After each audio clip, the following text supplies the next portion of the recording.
This is Jay. This is A. And this is Mocksicated, where we drop the booze and walk through the reality of life alcohol-free. So grab your favorite mock, get ready to laugh, and let's get Mocksicated.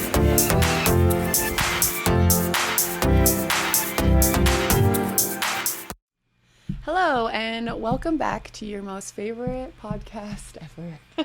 Your most favorite podcast in the whole world, in all of the land. Yes, of course. I mean, we don't even have to say that. In all of the universes. And we're here. Yes, we are. And it's not like technically summer, but since we are mothers to littles, it's summer because our children are not in school. Yes, and wow. We have such different lives in summer, and I reflect on this often, and I know we have on the podcast before, but I just know that Allie and I are living different lives right now. 1000% different lives right now. The good thing about my summer, and I don't know how much of it you're getting in, is it's like I get to watch my shows as they happen. I get to stay caught up on them. I get to send my children with my husband at any time of the day to binge shows. And I know that we both like our own. And so I'm wondering, when you're watching your hockey love shows, love hockey. Well, so this is a very bad cycle that I'm in, is I do not get to watch mine during the day because I am busy literally entertaining every second. Literally. I picture you like juggling on a ball. Yeah. While Yesterday, driving. I was literally juggling, creating content, putting out fires. Like, it was, making bracelets in between learning Minecraft. It's a lot. So then we kind of stay up a little bit later in summer because our evening activities go longer because the sun's up longer, blah, blah, blah, blah. And so normally I get my TV time in the evening and I still have time to watch things before I need to go to bed. Well, it has been very late, but I'm still watching things. So now I am also staying up very late and not sleeping like I should be to then take on the 1 million things we're doing the next day. And so my patience is a little lower because I'm not sleeping and all I want to be doing is watching my shows. Hockey love. Yeah. I am a huge hockey fan. It As started of 2026. It started with the Mighty Ducks. Oh, yes, okay. And they were my favorite hockey team of all time. And then Albuquerque had a very cool team called the Scorpions. And that was around like middle schoolish. And I thought I was super cool. Met some weird guys there that then like turned into like weird high school crushes for us. But so there was like an actual hockey love there. Theme. And then fast forward to now, I mean, heated rivalry is my go-to background noise now. And then off campus happened, which if any of you have watched both or if you're only one of them, the only thing they have in common is hockey. So all of these people that are comparing them, I never get involved in this type of like social media drama. It's only hockey. It is only hockey. That's and I will write that on every person's review. They're like, this has a heated rivalry is so much better. Yeah, they are different shows. The only thing in common is that they both play hockey. There's nothing that is the same other than that. Literally, absolutely nothing. And I have found myself now fighting with people on the internet, and I've never done that. And so it's really brought me into a new world. Welcome. Yeah, so there's my rant. I'm here. I know. And, I read all these things because I am such a pop culture hyperfixator. So I hear about your shows, but I never watch the shows because I am too busy with Bravo. Yes. It's a time consuming. And I'm just going to tell you, and I'm going to give love to Bravo right now because we went through a rough patch recently, but the shows that are on right now, and Summer House is coming to an end, which maybe all of us, our nervous systems need a break, but they are killing it, okay? We have Real Housewives of Rhode Island, which is perhaps the best housewife show that has come onto Bravo in years and years and years and years and years. Dang, that's It big. is old school. It is Teresa flipping the table. It absolutely incredible. Atlanta has stepped their game up absolutely incredible. Summer House, we are all reeling, and I know you probably don't know anything about it, but there was another huge, what is the word? Not tragedy, but scandal. Ooh. In the Summer House, or in the Bravo world, another mixing of fluids. Ew. I hate mixing of fluids. Did I just say that? But it's true. And so the reunion just concluded, and I just love Summer House mostly for Carl Radke. And I know that we love Carl. Summer House for Carl Radke. That's the only person I know in Summer House is Carl. So shout out to you, and shout out to Bravo, kicking butt so much so that I am not watching any hockey. Live, summer. You would really like Off Campus because it is like the rom-com that we all needed. It's cheesy. Like I have friends that are like, cheesy. This is stupid. What are you talking about? But really, the fandom of it makes it like so much better, and all of the things that are being created for this show, like all the comparisons of our 90s rom-coms to this show, like they did it so intentional, and I am here for all of it because it's all my favorite shows that they're like mimicking and combining. And so yeah, no, I love it. If I had to only watch one for the rest of time, it would for sure be Heated Rivalry. But Off Campus did reignite some love for me. Maybe it's because you like the butts. No, I like butts. I've even listened to the next couple books of Heated Rivalry, and like it's unmatched. They're just they win everything. They just won 18 awards in the Canadian like Emmys or whatever. I don't even know awards. They won every single one. Well, I'm happy. I'm happy for you, and I'm happy for hockey. Yes. I used to have to go on hockey trips, and I think it ruined hockey for me. If I went to a real hockey game right now, I would literally be the person yelling, "Now kiss!" after they fight. Oh. It's just sexual tension, probably. Well, thank you. You're welcome. Anyways. We are talking about something a little bit more serious. We haven't had a heavy-hitting episode in a while. Yeah. And we're here to bring you all aspects and all sides of sobriety. And today we are talking about BPD. BPD is a personality disorder, and it is referred to as borderline personality disorder, but a lot of times you'll just see it as BPD, which when you start like looking for, or maybe you just like find out about borderline personality disorder, I think it can be very confusing because of bipolar. But there's two P's there.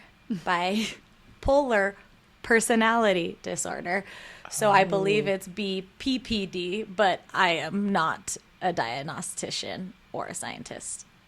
Officially. So it is not bipolar. So when you see BPD, it is not bipolar. I think that the two things just get a little bit mixed because of the B's and the personality disorder. What borderline personality disorder is.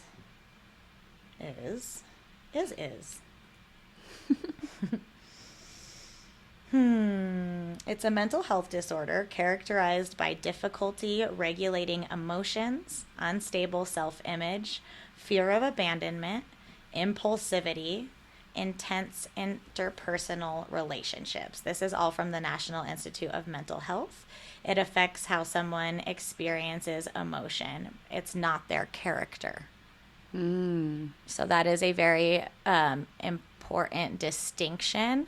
It's not like something that is a part of who they are. It's more so how they are processing emotions around them.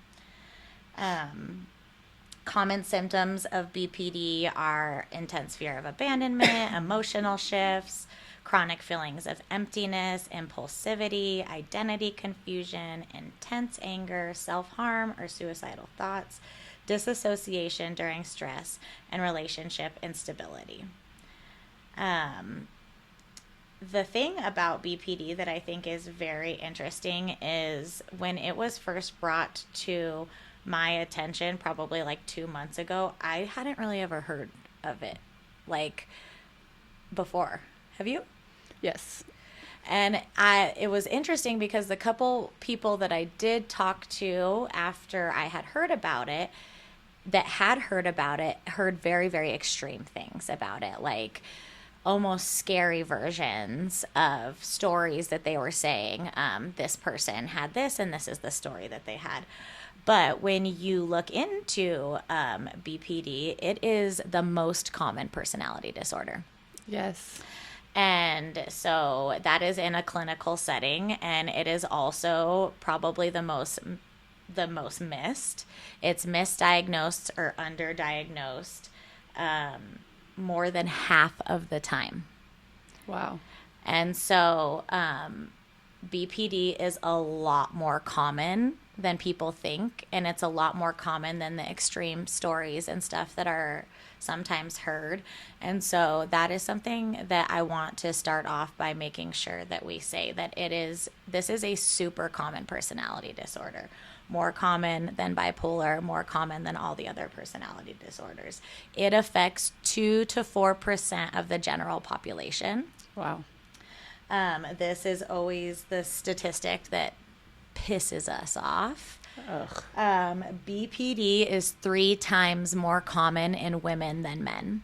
And this statistic, usually, like things can change. Statistics are like a wave. But this statistic that it is 3 times more prevalent in women over men has been steady for 2 decades. Wow. So really just leaning into the fact that this is something that really affects women commonly. It does not mean that it doesn't affect men. And the thing about how BPD comes about is a little bit like 50-50 from my understanding. I think that the majority of where BPD comes from is nurture. It comes from childhood. And so a lot of the stuff that they were looking into pointed to a disruption of normal childhood development. A lot of the times occurring between 16 and 25 months. Whoa, that's crazy. Super early. Yeah, because if you're a parent, between that time, you're like, your kid's not going to remember any of this. Mm-hmm. You do things in front of them that you normally wouldn't do. Yes, because they're babies. Yeah, because they're babies, and you're like, you're not going to remember this. And we forget that that's like some of the most crucial part of the brain development. Yes, and I think that a big part of this that I, of course, want to say is it's not like, leaving the baby in the bed to cry while you're sleep training or going and screaming in the like pantry while your baby like rests in the other room. That's not the type of stuff that's gonna allow this to form. We're talking about like severe child neglect, unstable emotions throughout the home, unsafe environments and situations like that. It is typically detectable by early adulthood. That is the earliest time that it is detectable. And I'm sorry, it's not the earliest time. That is the most common time, but the earliest it can be detected is in adolescence. Yeah, I could see that happening. Yeah, some of these kind of coming to light. So in order to be diagnosed with BPD, you have to meet the criteria for 5 of 9 symptoms. So I am going to read those symptoms to you right now, the criteria, and it's meeting 5 of the 9. The first one, frantic efforts to avoid real or imagined abandonment. 2, a pattern of unstable and intense interpersonal relationships characterized by alternating between extremes of idealization and devaluation. 3, identity disturbance, markedly and persistently unstable self-image or sense of self. 4, impulsivity in at least 2 areas that are potentially damaging, such as spending, sex, substance abuse, reckless driving, binge eating, so on. Number 5, recurrent suicidal behavior, gestures, or threats, or self-mutilating behavior. Number 6, affective mood instability and marked reactivity to environmental situations. For example, intense depression, irritability, or anxiety, usually lasting a few hours and rarely more than a few days. 7, chronic feelings of emptiness. 8, inappropriate, intense anger or difficulty controlling your anger. Maybe that means displays of temper, constant anger, physical fighting. And number 9, transient stress-related paranoia or severe dissociative symptoms, feelings of unreality. So in order, again, to meet that criteria, you would have had to say yes to at least 5 of those. Those 9 symptoms all kind of find themselves under 3 different categories. The categories being disturbed relationships, uncontrolled behavior, and mood irregularity. And so some of these symptoms, if you have ever looked into like mental health or neurodivergence, we've talked about ADHD on here before, they can seem similar. In fact, 95% of BPD, people that have BPD match the criteria for ADHD. 95%. Wow, I was going to ask that question. They're just like best friends walking around together. Yes. And then 90%, well, it said around 90% of anxiety disorders. So that can be PTSD, that can be social anxiety, or just general anxiety. So almost 90% of BPD people match the criteria for some sort of anxiety disorder as well, which is why it is so undiagnosed, because people know PTSD. People talk about anxiety all the time. Like, anxiety is such a normal word that we use that a lot of the times that's camouflaging the BPD is like the symptoms of the anxiety or the symptoms of the ADHD.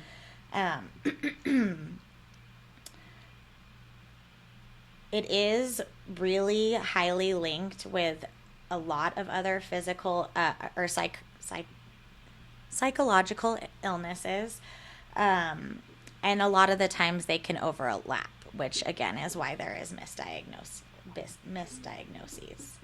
Something else that I wanted to talk about was how BPD is handled in a clinical setting. So there is another reason why doctors avoid diagnosing borderline personality disorder, and a big thing is insurance.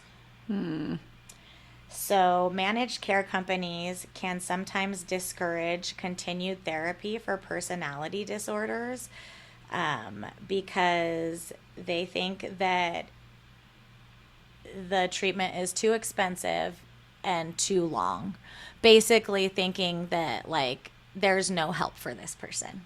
Ugh, I hate that. And so once clinicians, from what I've learned, are very careful to add that label, because sometimes that can affect insurance or care coverage. And then there's another reason clinicians don't always like to diagnose BPD, and that is because of its stigma. There is a huge stigma that comes with BPD. What is the stigma?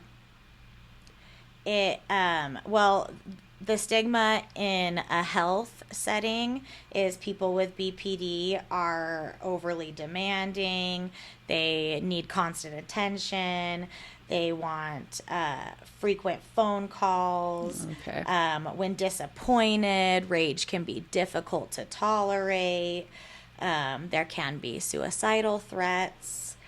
And so treatment requires a lot more patience than writing a prescription or even just like EDMR. Yeah. But I'm glad that you asked that question because there is a stigma of BPD overall.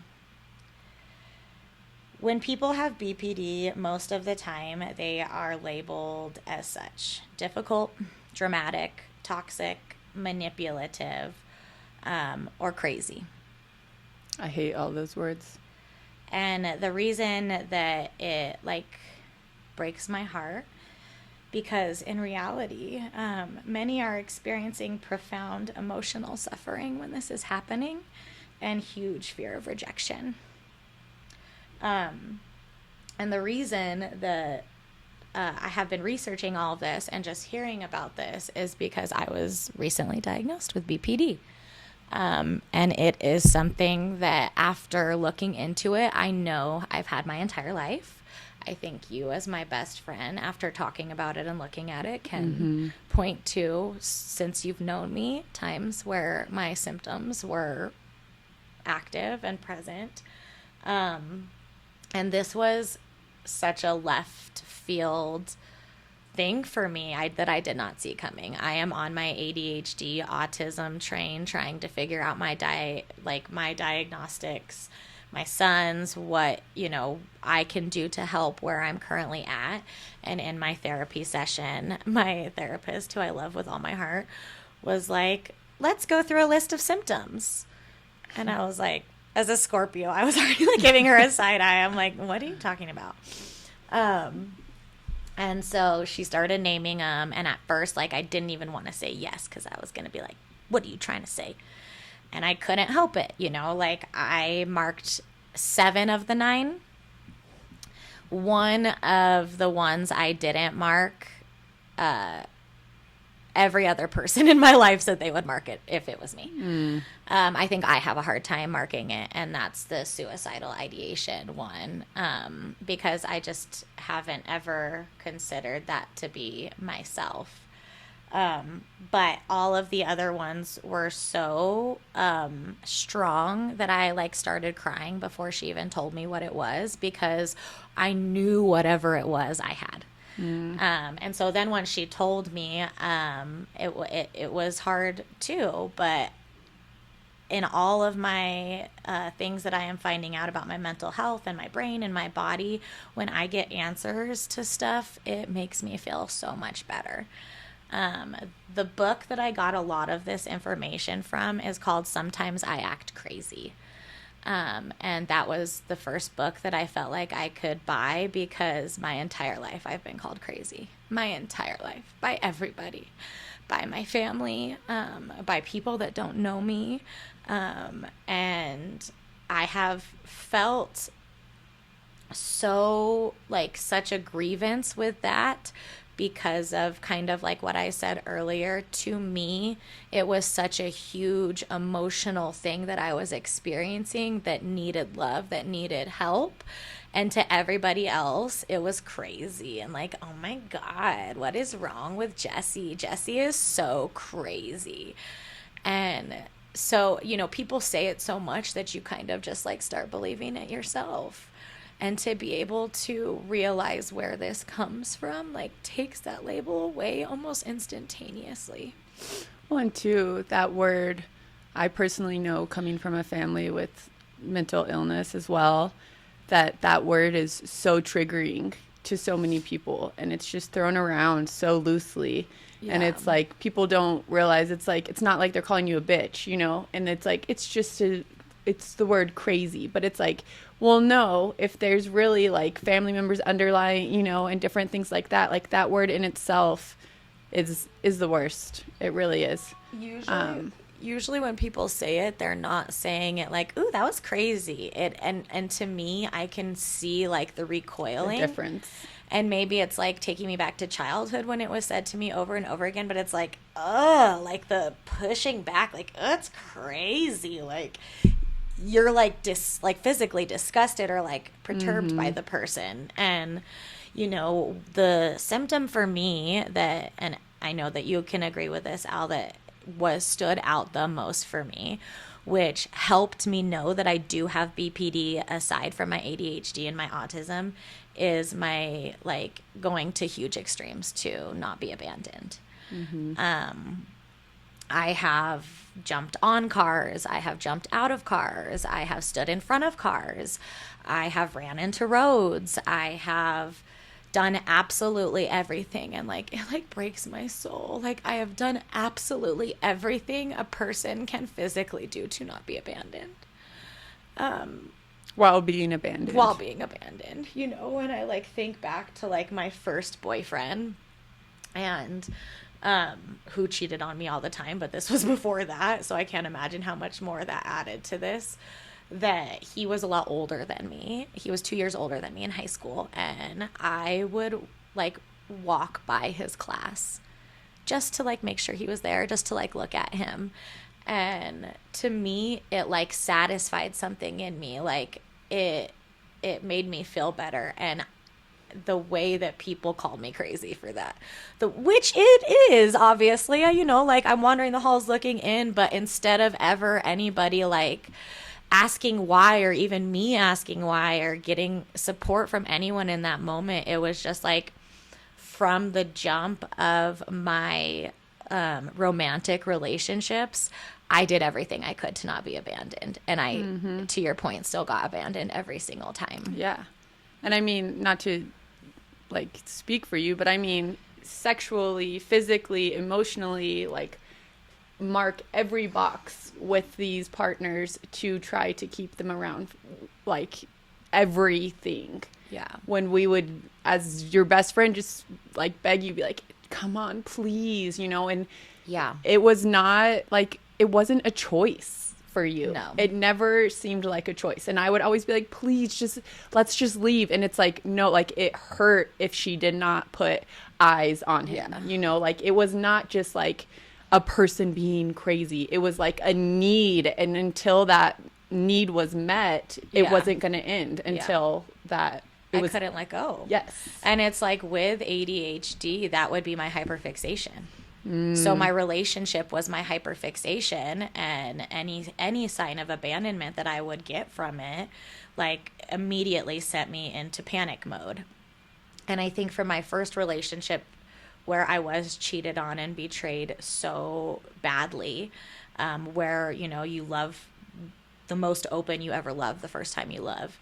And then from there, I almost would move into this threatening for me to leave in order to get them not to leave. And it is such a crazy thing to actually think about, but makes so much sense in my body. And I know that there's probably someone listening out there who can understand, but it's the like, oh, well, I'm going to do this just to get somebody to kind of come into where you are. Well, the power just went out. It like flickered if you're watching the YouTube video a couple times, and then it was like, nah, we're done. Yeah, and then we just confirmed with the whole block. So. There's no coffee being made. There are no burgers being made. We are in a power outage. The podcast is being made, and the show must go on. The show must go on. And so getting back into it, I think obviously the most important thing for us on this podcast to talk about is BPD and substance abuse or substance use. Like I said earlier, BPD is, what is the word? Not cohabiting or shows up at the same time as substance use. Very, very commonly. In fact, substance use and BPD are one of the most common co-occurring situations with BPD. And the reason being, if you remember back to one of the symptoms I read, it had to do with impulsivity. Impulsivity is a core feature of BPD, And impulsively drinking is only going to lower your inhibition. It's going to affect your decision making. And I mean, I have been impulsive my entire life about everything. Half of my impulsivities are my intuition that I listen to and follow through with great success. And half of them are my BPD. So imagine how confusing that can be. Yeah, truly though. And it really takes like having a clear brain to figure that out, you know, but when you are being called crazy, when you are existing in a world where your emotions are so big and large and nobody else really understands them to the point where you are being othered in such an extreme way, like, isn't it so natural to reach for something that A is going to take that pain away and B is going to make you like the others? Ugh. And Yeah. I know that that's what I did. Mm-hmm. And another part that this comes up for me specifically, so this is a Jess specific that might relate to somebody else who has this, might not. But my BPD then began to be hugely masked by my drinking. Yes. Because all of my quote unquote crazy behavior could be explained away with my alcohol use. Mm-hmm. She was just really drunk. She's drunk all the time. She's always crazy and drunk, you know, and there were only the closest people to me that were able to see the symptoms existing aside from the alcohol, right? But we still didn't have a name for it. And so when I was drinking constantly and exhibiting my symptoms, it made it look more so like drunk Jess than BPD Jess. Yes. Yes. And no one would have guessed, you know, no one would have been like, this looking very BPD-ish to me. Like, we just didn't have that verbiage. And I drank a lot. Yeah. Well, and two, I think that, and this is just me in my brain, but a person with BPD already feels things more extremely. Yes. I mean, sadness, happiness, and that is the impulsivity too. But why do people drink? To escape feelings. Yes. And different reasons like that, when really you're escaping them for like 0.5 seconds. And then now you're amplifying these feelings that your brain is already like against you. It almost feels like it's against you in that way. Well, you know, you just feel it. You know, you think that you're numbing things, but you feel things very, very extremely. And in my very, very drunk state, I have very clearly felt my symptoms of BPD. And to your point, like almost exacerbated to the next level because my inhibitions are lowered, and I also don't have the cognitive tools I do when I'm sober to calm myself down, to talk myself out of my symptoms, to look for help. I am just kind of like raging. And there, you know, I've said on this podcast so many times that when I went to my first therapist, who, I mean, I went to for 10 years and never diagnosed me with this. Wow. But when I went to her, I said I had an anger issue. Mm-hmm. And she always told me I didn't have an anger issue. And it's more like I had BPD. Yeah. You know, like the anger, I'm not an angry person, but these emotions that were to the extreme would get even more extreme when I was drunk, which is why what led me to that appointment is I punched my boyfriend, who was not nice to me, but didn't deserve to be punched in the face, you know, like the other ones maybe were fighting back with me. This one was just driving me home. And so I think about that moment and what extreme, I mean, this particular situation, this boyfriend was 1 foot out the door the entire relationship. So the abandonment was very heavy in my soma, in my conscious of him potentially abandoning me. And then I would get drunk that those feelings would become bigger and the very extreme versions of anger and stuff would come out, which is why I punched the dude in the face. Yeah. And that is what led me to therapy. And it's unfortunate that it took me, let's do the math, 11 years, 12 years from that to situation to kind of understand it in its full capacity.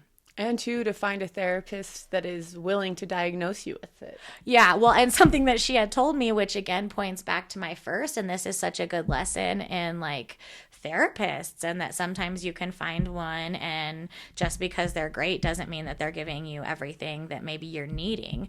But she said that like from maybe like our second or third meeting, she had been suspecting this and just wanted to take time to kind of see if she was right before she presented it, and to do it in such a delicate way. And obviously I appreciated that so much. But yeah, having a therapist that literally clocked this, you know, from our second or third meeting and was delicate enough to figure me out before freaking me out. Yeah. Yeah. Well, no, and to not to like go back to what you said, but even a neurotypical brain, when we're feeling angry, like we have a hard time controlling our emotions even then. And then a neurotypical brain, adding alcohol, we are even more angry and out of control. And adding BPD on top of it, feeling these thoughts, like I can't imagine like just needing, it sounds like an explosion happening inside of your body that is uncontrollable. Yes. And all of this happening is probably one of the most lonely feelings. I think that BPD is a very lonely disease, especially when you don't know that you have it, because you feel so isolated in these experiences, especially if you grow up with neurotypical friends or friends that don't have BPD, and or you have family members that have shamed you for your extreme emotions. It can just make you feel like nobody understands your experience, and that you are completely alone in this severe pain. And two, not to even layer it more, when you feel so lonely, anxiety then rises in every situation. Well, all the other different, you know, co-occurring symptoms, whether it is your PTSD, anxiety, ADHD, or depression, which is a huge one as well. And I think that this is the perfect segue to lead us into talking about suicide. Yeah. And so we mentioned at the beginning of the episode that this would be triggering, and this is the part where we are going to get into suicide. And the reason that we need to talk about suicide and BPD is because 70 to 75% of people with BPD will attempt suicide at least once in their lifetime. Oh. And I just feel like when we look at these stats and when we read these numbers, it's like 36%, 50-something%. Sometimes we get a 60, but to see 70 to 75% of people will attempt one, not think about it, not go back and forth about it, not have ideations only, but will actually make the attempt. 3 to 10% of people with BPD die by suicide. On average, people with BPD make about 3 suicide attempts. A long-term study found that 46.6% attempted suicide during a 10-year follow-up period from their previous attempt. And a recent review found that suicide risk in BPD is roughly 52 times higher than the general population. Wow.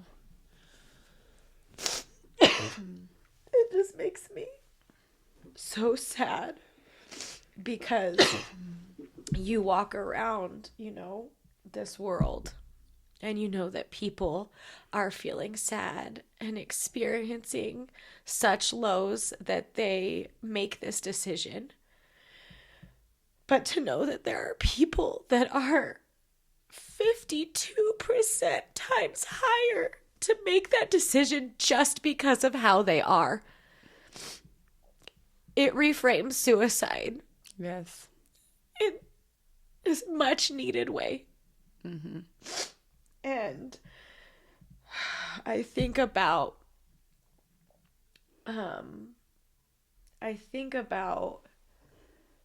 the thing that people say a lot when they know someone that chooses to take their own life. And it is, I just don't know what they were thinking. Like, I don't understand. I don't understand how someone could do this or someone could do that. And in my personal experience with BPD, I can understand.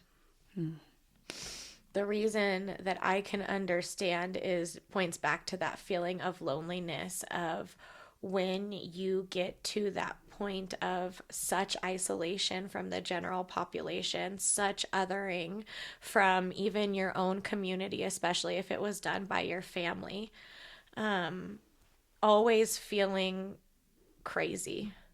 Empty. I don't know why that word comes. Yeah, that crazy and empty without an explanation. Without anybody to be able to tell you why you always feel this way.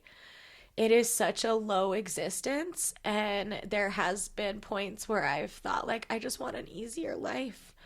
I just want to not feel this pain. I just want to be able to step outside of this body and experience like life like this person gets to. And so I know, the lows of going to that thought process. And since I have had this diagnosis, I have reflected so much on my life and the past 2 years of the things that I have gone through and how much worse this would be if I was still drinking. I think about this stat of suicide attempts, and I wonder, what a drunk Jess would have decided to do. I, as I said earlier, have been so blackout drunk, uncontrollable to anybody. Mm-hmm. But have seen so clear in my rage and my abandonment and my feelings in that moment that whatever decision I was about to make was warranted and needed, and I stood 10 toes down. Yes, double down. And it is because the alcohol took away every tool I had to self-regulate. It took away the ability for me to come out of that feeling. Because I know in my 6+ years of sobriety, I have had that down and low feeling. And thank God I have been able to pull myself out of it every time because of the work I'm doing. And when you are drinking, you don't do that. No. You do other things. Yeah. I mean, even when we're not talking BPD and alcohol, we talk about recklessness. We talk about, being out of control, impulsivity, and to layer this on top of it. It's like, how do people, continue on? Like, it's so eye-opening to learn all of this, because while I do know a few other people with this diagnosis, I did not look into it. I did not read much about it. And once Jess had sent it to me, I was just like, yes, and we are people of answers. Where we're not going to let this, be the defining factor, but having the knowledge and knowing what it is how we move forward and how we help ourselves, how we help other people. I feel like, a lot of our listeners, I think that you're right to point that back to general alcohol use. You guys have all experienced lowered inhibitions, increasing impulsivity, increased aggression, worsening of your depressive symptoms if you had them, and almost more narrow thinking of that mindset. And so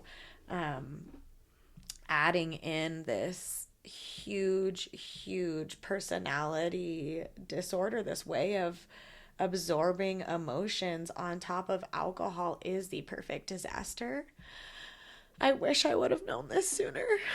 I wish that I could shout this from the rooftops, and I wish that I could tell every single person that has BPD that they shouldn't be drinking, but I know that that's not my journey. It's everybody else's journey. But if anybody can be saved by this information, it's a miracle. It's the best thing that could happen. And so I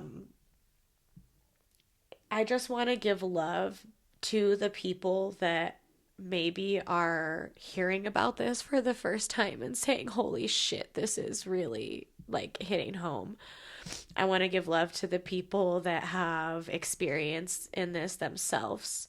I also want to give love to the people that love people with BPD, because if I didn't have the people that loved me despite when my symptoms showed, I don't know who or where I would be. And I know that it's a tough job.